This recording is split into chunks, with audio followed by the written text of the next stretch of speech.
हिंदवी स्वराज्याचे सरसंस्थापक छत्रपती शिवरायांना मानाचा मुजरा करतो। भारतीय राज्यघटनेचे शिल्पकार भारतरत्न डॉक्टर बाबासाहेब आंबेडकर यांना मानवंदना अर्पित करतो। ज्यांनी शिवबांना घडवलं ते आई जिजाऊ माँसाहेब, ज्यांनी राज्यकर्ता कसा असावा हे आपल्याला दाखवून दिलं त्या लोकमाता पुण्यश्लोक अहिल्यादेवी होळकर, आणि ज्यांनी पुन्हा एकदा या भारतामध्ये स्त्रियांकरता शिक्षणाची दारं खुली करून दिली त्या क्रांतिज्योती सावित्रीबाई फुले यांच्यासारख्या आमच्या आदिशक्तींना आज मी नमन करतो। आणि आपल्या सर्वांना जागतिक महिला दिनाच्या निमित्ताने आणि त्यासोबत भारतातील पहिल्या महिला विधिमंडळ सदस्य डॉक्टर मुथुलक्ष्मी रेड्डी यांच्या सदस्यत्वाच्या शताब्दी पूर्तीच्या निमित्ताने आयोजित या कार्यक्रमामध्ये मंचावर उपस्थित असलेले राज्याचे ग्रामविकास मंत्री माझे सहकारी जयकुमार गोरेजी, रामभाऊ म्हाळगी प्रबोधिनीचे उपाध्यक्ष डॉक्टर विनयजी सहस्त्रबुद्धे, रेखाताई महाजन, माननीय श्री पोपटरावजी पवार, श्रीमती डिंपल मेहता, श्री अभिराम घड्याळ पाटील, समोर उपस्थित असलेले श्री नरेंद्र मेहता, राजेश पांडे, रविजी अनासपुरे, भाई गिरकरजी, श्री विजय सूर्यवंशी, राधा विनोद शर्मा, निकेत कौशिक, निलेश सागर, सर्वच या ठिकाणी उपस्थित मान्यवर आणि विशेष रूपाने या कार्यक्रमाकरता उपस्थित झालेल्या महाराष्ट्रातील अत्यंत सक्षम अशा विविध संस्था, स्थानिक स्वराज्य संस्थांमध्ये काम करणाऱ्या आमच्या सदस्य, पदाधिकारी, महिला आणि सर्व भगिनी आणि बंधूंनो, आज मला अतिशय आनंद आहे की रामभाऊ म्हाळगी प्रबोधिनीच्या माध्यमातून डॉक्टर मुथुलक्ष्मी रेड्डी यांच्या सदस्यत्वाची शताब्दी 100 वर्षापूर्वी संसदेमध्ये किंवा तिथल्या विधानसभेमध्ये निवडून गेलेल्या पहिल्या लोकप्रतिनिधी, ज्यांनी केवळ पहिल्या लोकप्रतिनिधी म्हणून काम केलं नाही तर महिलांसाठी बालविवाह प्रतिबंधक कायदा तयार करणं असेल, देवदासी प्रथा संपुष्टात आणण्याचा विषय असेल, महिला आणि लहान मुलांची तस्करी थांबण्याचे कायदे असतील, अशा विविध बाबींवर आग्रहपूर्ण भूमिका घेऊन देशामध्ये पहिल्यांदा अशा प्रकारच्या कायद्यांची मुहूर्तमेढ ठेवली। अशा डॉक्टर मुथुलक्ष्मी रेड्डी यांच्या या कार्याची शताब्दी आपण सगळे लोक आज या ठिकाणी साजरे करतो। आणि रामभाऊ म्हाळगी प्रबोधिनी आणि ग्रामविकास मंत्रालय यांनी एकत्रित येऊन आज महाराष्ट्रामध्ये ज्या सक्षमपणे काम करणाऱ्या आमच्या महिला लोकप्रतिनिधी आहेत त्यांना 2 दिवसाकरता या ठिकाणी एकत्रित केलेलं आहे। काही मंथन आणि काही प्रबोधन अशा पद्धतीनं या कार्यक्रमाची रचना केली आहे। मला विश्वास आहे की या 2 दिवसीय कार्यक्रमाच्या माध्यमातून निश्चितपणे आमच्या बहिणी काही ना काही नवीन शिकून जातील, नवा विचार घेऊन जातील आणि ज्या परिवर्तनाची अपेक्षा आपण सगळे लोक करतो त्या परिवर्तनाचा भाग, त्या परिवर्तनाचा धागा होण्याचा प्रयत्न करतील। आपल्या सगळ्यांना कल्पना आहे जगाच्या पाठीवर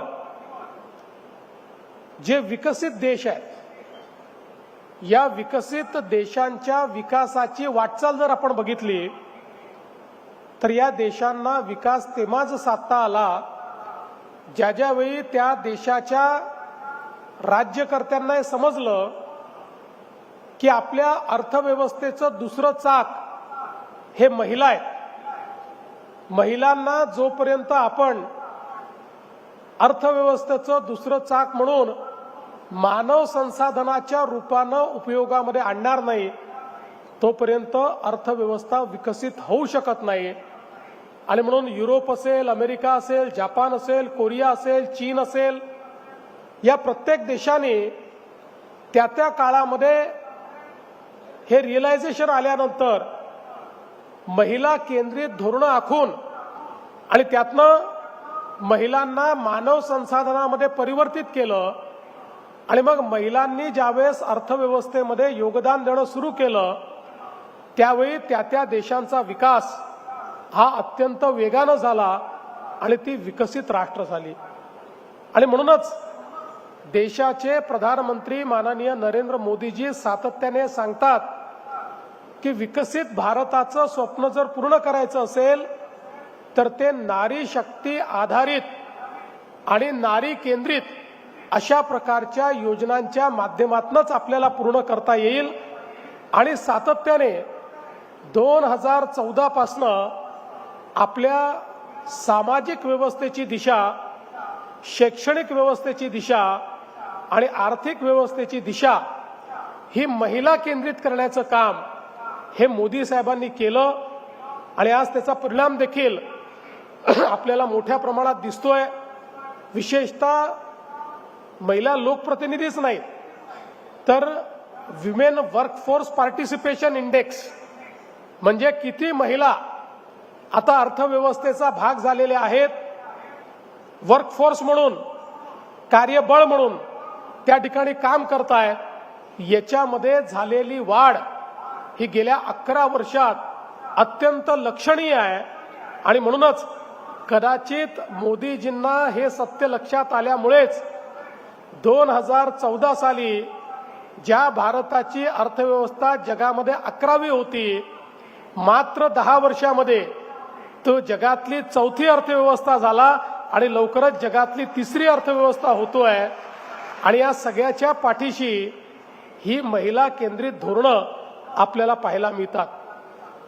बेटी बचाओ बेटी पढाओ पासनं झालेली सुरुवात आज बेटी बचाओ बेटी पढाओमुळे काय झालंय तर जे आपल्या इथे एक प्रकारे लिंगभेद तयार झाला होता आणि जे सूत्र आहे की 1000 माणसांच्या मागे किती महिला, हा जो रेशिओ आहे हे सूत्र पूर्णपणे त्या ठिकाणी आपल्या दुर्दैवी प्रथांनी विखंडित झालं होतं आणि त्यातनं समाजामध्ये महिला विरोधी अपराध वाढायला सुरुवात झाली।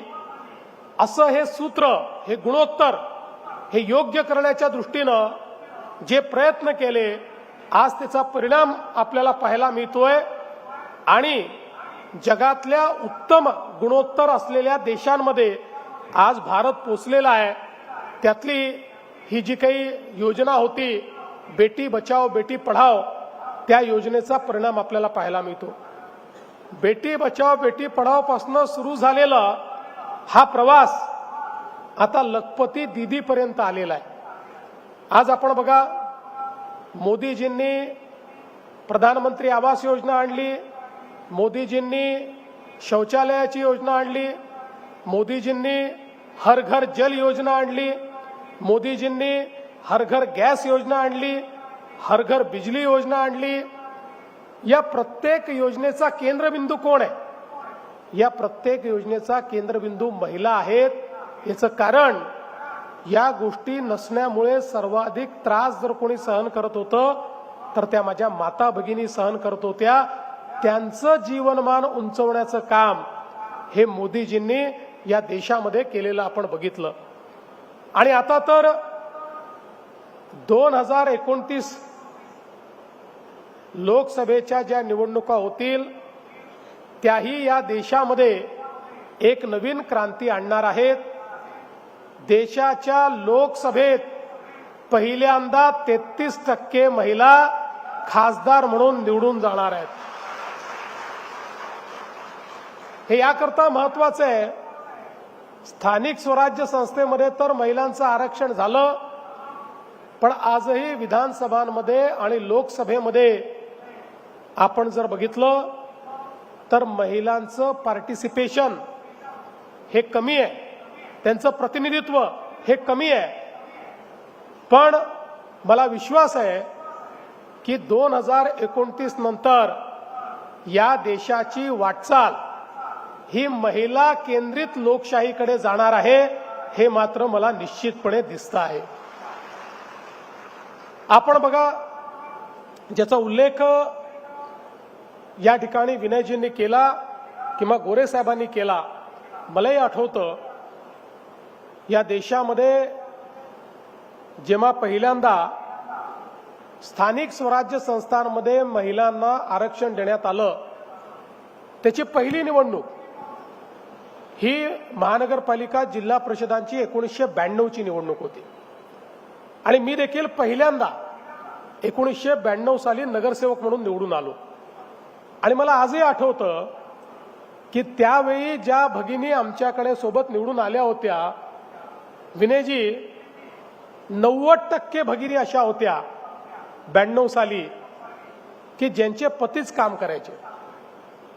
त्या महिला त्या ठिकाणी सहीपुरतं मर्यादित होत्या, उपस्थितीपुरतं मर्यादित होत्या। पण 1997 साल उजाडलं, मी पुन्हा निवडून आलो, महापौर झालो। 5 वर्षात चित्र बदललं होतं आणि 5 वर्षामध्ये ही संख्या थेट 50-60% अशी पोचली होती की 50-60% सक्षम महिला निवडून आल्या होत्या, ज्या पतीकडे पाहून नाही तर स्वतः निर्णय करायच्या, ज्या स्वतः सर्व काम त्या ठिकाणी करायच्या। आणि त्यानंतर मी सातत्याने 2002, 2007 हे बघायला लागलो। आज मला महानगरपालिकांमध्ये तर ही परिस्थिती पाहायला मिळते की 90-95% महिला या सक्षमतेनं स्वतःच्या भरोशावर काम करतात। जिल्हा परिषदांमध्ये देखील जवळपास 70-80% महिला या स्वतःच्या भरोशावर निवडून येतात, स्वतःच्या भरोशावर कामकाज करतात। अजूनही ग्रामपंचायतीमध्ये आमच्या ज्या सरपंच महिला आहेत त्यांच्यात ही संख्या 60-65% आहे।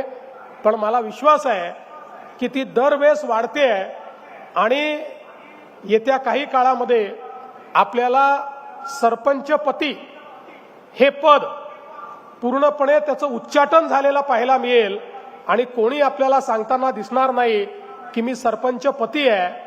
अनेक तर पती असे महाभाग आहेत, मी सरपंच आहे म्हणून सांगतात, आम्ही त्यांचं स्वागत केल्यानंतर कळतं की त्यांची बायको सरपंच आहे, ते नाहीच आहे। पण मला असं वाटतं की ही जी काही एक ट्रान्झिशन आहे, या ट्रान्झिशनचं अर्थ काय आहे? अनेक वेळा तुम्हाला जमणार नाही असं आपण सांगून देतो आणि जबाबदारी देत नाही, पण जबाबदारी दिली तरच परिवर्तन घडतं, हे या महिला आरक्षणाने दाखवून दिलं आहे। आणि मला तर अतिशय आनंद आहे की आमच्या नागपूर महानगरपालिकेत आम्ही यावेळी महिला राज केलाय। महापौर महिला, उपमहापौर महिला, स्थायी समिती अध्यक्ष महिला आणि सर्व समित्यांच्या अध्यक्ष देखील महिला, असा महिला राज हे पूर्णपणे आमच्या महानगरपालिकेत आज पाहायला मिळतं। आणि आता 50% आरक्षणामुळे सगळ्या महानगरपालिकांमध्ये पुरुष सदस्य अल्पसंख्याक झाले आहेत, कारण 50% आरक्षणाच्या वॉर्डात तर महिला निवडून येतातच, पण अनेक महिला सर्वसाधारण जे वॉर्ड आहेत त्या वॉर्डातनं देखील पुरुषांना हरवून निवडून येतात। त्यामुळे आपण जर बघितलं तर जवळपास सगळ्या स्थानिक स्वराज्य संस्थांमध्ये 55%, 56%, काही ठिकाणी तर 60% आज महिला लोकप्रतिनिधी आपल्याला पाहायला मिळतात, ज्या अत्यंत सक्षमपणे त्या ठिकाणी काम करतात। मला या निमित्ताने हे सांगावंसं वाटतं की शेवटी कोणीही नेतृत्व गुण घेऊन जन्माला येत नाही। असे फार कमी लोक असतात बोटावर मोजण्या इतके की जे कदाचित आईच्या पोटातनंच नेतृत्व गुण घेऊन येतात, पण सामान्यतः 90-95% लोकांना संधी द्यावी लागते. ती संधी त्यांच्यातले नेतृत्व गुण तयार करते. ती संधी त्यांना एक अशा प्रकारचं व्यासपीठ देते की ज्यातनं त्यांचं नेतृत्व तयार होतं. आणि म्हणून सगळ्यात महत्वाचं जर काही असेल तर ही संधी मिळणं हे अत्यंत महत्वाचं आहे. आज आपण उमेदच्या संदर्भात या ठिकाणी बोललो. महिला बचत गटांचं जे काही कार्य आपल्या महाराष्ट्रात सुरू झालं आणि आज जवळपास कमी अधिक प्रमाणात 2-2.5 कोटी आमच्या महिला या बचत गटांशी जुडलेल्या आहेत आणि त्यातल्या 90% ऍक्टिव्हली जुडलेल्या आहेत आणि कुठल्या तरी व्यवसायाशी त्या संलग्न होत आहेत. सगळ्यात महत्वाची गोष्ट आम्ही नेहमी अशी सांगतो की आम्ही खूप वेगवेगळे कार्यक्रम चालवतो. जवळपास 25 एक आमची महामंडळ आहेत. या सगळ्या महामंडळातनं आम्ही कर्ज देतो. लाभार्थी कर्ज घेतात, कुठला तरी व्यवसाय करतात आणि मग त्यातलं कर्ज ते परत करतात. पण जवळपास या सगळ्या महामंडळांमध्ये कर्ज परत येण्याची जी काही क्षमता आहे, प्रोसेस आहे किंवा जे काही कर्ज परत येतं, साधारणपणे 50% लोक कर्ज परत करतात, 50% डिफॉल्टर होतात. पण महिला आधारित जेवढी कर्ज आम्ही देतो 99.99% कर्ज परत येतं. 100%च येतं असं मी म्हटलं तरी खोटं होणार नाही. कधीही महिला कर्ज घेऊन कर्ज बुडवलं आहे असं आम्हाला लक्षात आलं नाही. कर्ज घेतल्यानंतर चांगल्या महत्वाच्या ज्या गोष्टी करतात ते घेतलेलं आहे, त्या गोष्टी करतात. पुरुषांना कर्ज दिलं तर अनेक वेळा आमच्या लक्षात येतं की कर्ज तर घेतलं एका व्यवसाय करता, गाडी घेतो म्हणून, आणि त्यातनं घरचं लग्नच करून टाकलं, अजूनच काही दुसरं करून टाकलं, गाडी ती आलीच नाही. पण महिलांच्या बाबतीत असं कधी आढळत नाही. उलट त्याच्यावर सक्षमतेनं 2 पैसे कसे वाचवता येतील अशा प्रकारचा प्रयत्न आमच्या महिला करतात. आणि म्हणूनच आज आपण बघा, केवळ 1.5 वर्षाच्या कालावधीत महाराष्ट्रामध्ये जवळपास 37 लाख आमच्या भगिनी या लखपती दिदी झाल्या आहेत. आणि आता या वर्षी 50 लाख भगिनींना लखपती दिदी करण्याचा आपण या ठिकाणी उद्दिष्ट ठेवलंय. लखपती दिदी म्हणजे एकदा ₹1,00,000 धंदा केला असं नाही. लखपती दिदी म्हणजे जी व्यवसायातनं दरवर्षी ₹1,00,000 वर उत्पन्न मिळवते, अशी आमची लखपती दिदी. आणि आमचा प्रयत्न आहे की आपल्या राज्यामध्ये 1 कोटी महिलांना आपल्याला लखपती दिदी बनवायचं आहे. आणि यामध्ये महिला जनप्रतिनिधी ज्या आहेत त्यांची भूमिका ही सगळ्यात महत्वाची आहे. त्यांनी जर पुढाकार घेतला तर अत्यंत वेगानं हे काम आपण पूर्ण करू शकतो. आणि त्या दृष्टीने आज आपल्याला माहिती आहे, मगाशी गोरे साहेबांनी उल्लेख केला की आपण लाडकी बहीण योजना सुरू केली. आता आपला एक प्रयत्न सुरू केलाय आपण की शासनाच्या विविध योजनांशी लाडकी बहीण योजना जोडायची. आणि पहिला प्रयत्न म्हणून आपण मुंबई बँकेच्या वतीनं आमच्या 6-6.5 हजार महिलांना राज्याच्या योजनेचा लाभ देण्याकरता बिनव्याजी आपण कर्ज त्यांना उपलब्ध करून दिलं. आणि त्या महिलांनी सांगितलं गॅरंटी कुठली नाही. गॅरंटी काय तर आमचे जे काही लाडकी बहीणचे पैसे आहेत ते पैसे कर्जाच्या हप्त्यापोटी आम्ही त्या ठिकाणी भरू. अशा पद्धतीनं आपण ज्यावेळी योजना तयार केली तर बिनव्याजी कर्ज मिळून आज जवळपास 6-6.5 हजार आमच्या महिला या नुसत्या लाडक्या बहिणीचे पैसे घेत नाहीत, तर त्यातनं आता त्या उद्योजिका झाल्या आहेत.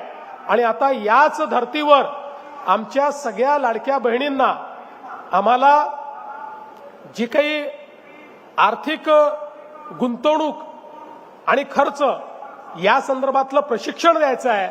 आणि ते प्रशिक्षण देऊन त्यांना केवळ 1,500 रुपयावर न ठेवता त्यांना उद्योजिका बनवून त्यांच्या माध्यमातून मोठ्या प्रमाणात आपल्या अर्थव्यवस्थेत भर देखील घालायचा आहे. उमेद मॉल ही अतिशय उत्तम संकल्पना आहे.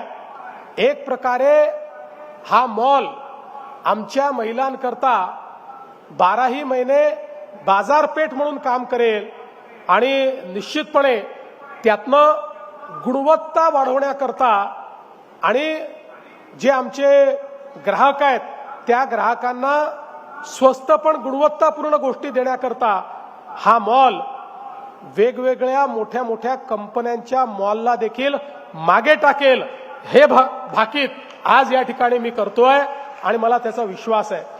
आणि म्हणून आज मला अतिशय आनंद आहे की नारी शक्तीचा संगम आपण या ठिकाणी केलेला आहे. राज्य सरकार तर सातत्याने मोदीजींनी सांगितल्याप्रमाणे मग आमच्या मुलींकरता एबीपी माझा, उघडा डोळे बघा नीट.